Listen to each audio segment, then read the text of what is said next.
Hello everyone, welcome to another edition of Life Coach Reviews Movies. Today, at the request of one of my clients, we are reviewing the movie Soul. And you would think that number one, work with Disney, and number two, I do soul stuff, like life stuff. So you may think that I am a big fan of this movie, but actually, that could not be far further from the truth. This movie is actually one of my least favorite movies. Um, why? We'll get to. I mean, like in general, I think. So, with every review kind of a thing, you have to understand that like taste or like disdain is ultimately a subjective thing. So, I have standards that I look for when I look at a movie, right? And my standards were just not met at all. So but you know the that's talking about my preferences is not really the point of these videos. So let's get to life coach's perspective of Soul. So number one, um, does Soul actually show you like some profound messages? I think so. The biggest, message that the film says is you gotta find happiness and meaning in the small things instead of big things, right? And that's what the character ultimately experiences after going through death and then like briefly connecting back to life and playing music and talking with mom or whatever. But is that message really like that well communicated? Like, does the message actually get amplified with all these like events of death? I don't think so. Like, there's plenty of other movies that tackle the same subject. Happiness is in the small things. Stop and smell the roses.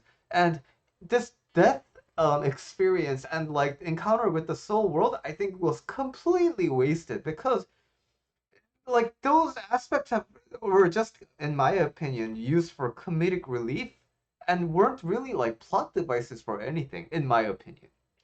So speaking of death, what really irks me a lot is all these like elements of the afterlife that they display, right? Like, why is he wearing a top hat? I know that for visual consistency, you wanna like carry over the traits of the character, but what this ultimately ends up relaying is the message that you're just kind of the same person born over and over and over again. And like as a Buddhist, I just don't like vibe with that. But that's okay. You can have interpretations of this, right? But what I'm really irked about is so much of this movie is dependent on chances, right? Like why do certain things happen in this movie? Oh, there's no like greater reason, but it's like so like chance. But like, are certain things in life up to chance? Yes, I'm not arguing that. And maybe this is a good representation of that element. Everything is up to chance. But what this ends up doing is that, like, in the life, when things seem unfair, it's a lens. Things feeling unfair is a lens. But if you really look into the void of things, if you really, really, really examine all the number of possibilities and the things that happen. So, for example, wrongful death. Wrongful death is a perspective. Like when you're born, you have to die someday, right?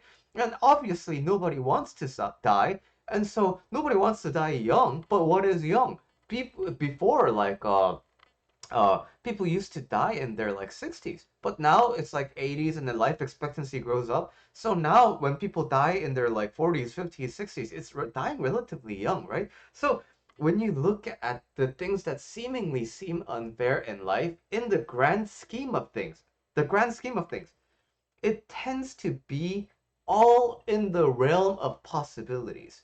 But what this movie does, especially in the, soul realm where everything is like kind of like, oh, like, I don't know, I just kind of slipped. oh, I need to go up to that escalator, but fuck that, I'm gonna go run the other way. Nobody really enforces anything. So like then why are all the other souls waiting on their turn in the escalator? If it's all up to like cutting in line and doing anything you want, like that and that is beyond the scope of this life. And so if this life is gonna be all not that different from the afterlife, then again, like what's the point of showing an afterlife if it's not going to be like all that different from the regular life? Again, like I'm it's kind of hard for me to really objectively stay on the topic of the life coaching stuff, but I just really don't like this movie. And moreover, like these things these like images, these like look clever in one perspective, but then they're so bland in my opinion. Like why are none of these, I mean, ultimately, why do all of these things that aren't really bound by any of the physical rules of this earth, why do they always find like the, symmetrical form?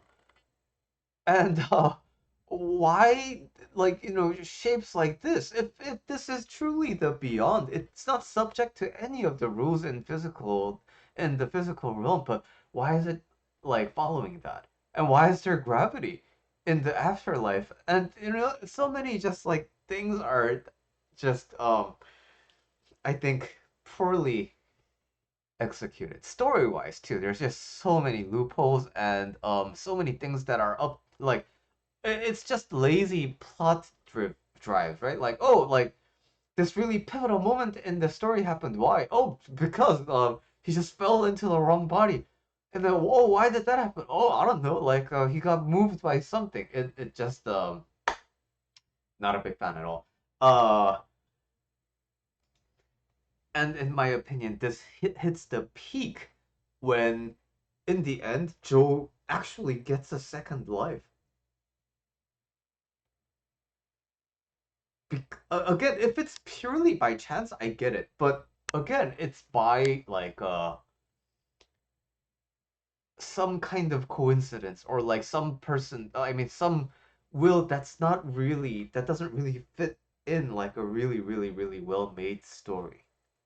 And so, ultimately, I think this movie does show happiness, and that's about it. But does it tell happiness in a really profound way? I don't think so. Does it explore happiness from the perspective of death? It kind of does, but is it one of the movies where it does the best job at this using the, context of the film? I really don't think so. So, I just think it was a really, really, really bland imagination that wasn't really developed at all. Yeah. And yeah, I mean, again, I feel kind of bad because I'm just really laying it down on the, this movie, but this I just yeah, personal opinion, I just don't really think this was a good movie at all. But hopefully you understand a little bit of why I don't enjoy this movie, and next time I will try to review something in a more joyful spirit. Thank you.